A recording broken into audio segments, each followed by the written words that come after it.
ውጤታማ እንዳንሆን የሚያደርጉ የተለያዩ ነገሮች ይኖራሉ ህይወት ላይ ስፔሻሊ ኢን ዘ ቢዝነስ ወርልድ ስፒሪቹዋል ሬልም ላይ እንዲሁም ደግሞ ሜንታሊ ፊዚካሊ ሊሆን ይችላል። በምንፈልገው ነገር ላይ ውጤታማ እንዳንሆን የሚያደርጉ የተለያዩ ጉዳዮች እንዳሉ ያው ሁላችንም እናውቃለን። ምክንያቱም ከሰው ሰው ከሁኔታ ሁኔታ እንደሚለያይ ያው ግልጽ ነው በእርግጥ።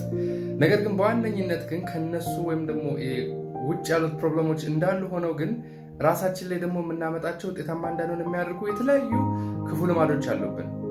በቃ ባለማስተዋል የምናደርጋቸው ቀላል የሚመስሉ ትናንሽ ነገሮች ነገር ግን ከምንፈልገው ትልቅ ውጤት ወደኋላ የሚጎቱትን ሃይ አቺቨር እንዳንሆን የምንፈልገውን አይነት ፐርፎርማንስ እንዳይኖረን የሚያደርጉ ራሳችን የምንፈጥራቸው ትልልቅ ፕሮብለሞች አሉ። ከነዛ ውስጥ ለምሳሌ በጊዜ አለመተኛት ሊሆን ይችላል፣ ስልክ አብዝቶ መጠቀም ሊሆን ይችላል። ቀላል ይመስላል እርግጥ ስናወራው፣ ግን ሃይሊ አፌክትድ ያደርገናል ላይፋችን ላይ በጣም በቃ ማለት ስፔሻሊ አሁን በዚህ ዘመን ብላለን ሰዎች በጣም በጣም በጣም ፈታኝ የሆኑ ብዙ ነገሮች አሉ which is ከራሳችን የሚመነጩ ማለት ነው። እስቲ ከእናንተ በራሳችን ምክንያት የሚመጡብን ፕሮብለሞች ወይም ደግሞ ሰክሲድ እንዳናደርግ ይሄ እኔ ድካም ነው፣ ይሄ ነገር ነው በጣም ያስቸገረኝ የምትሉት ነገር ካለ እስቲ ኮሜንት ላይ ጻፉልኝ።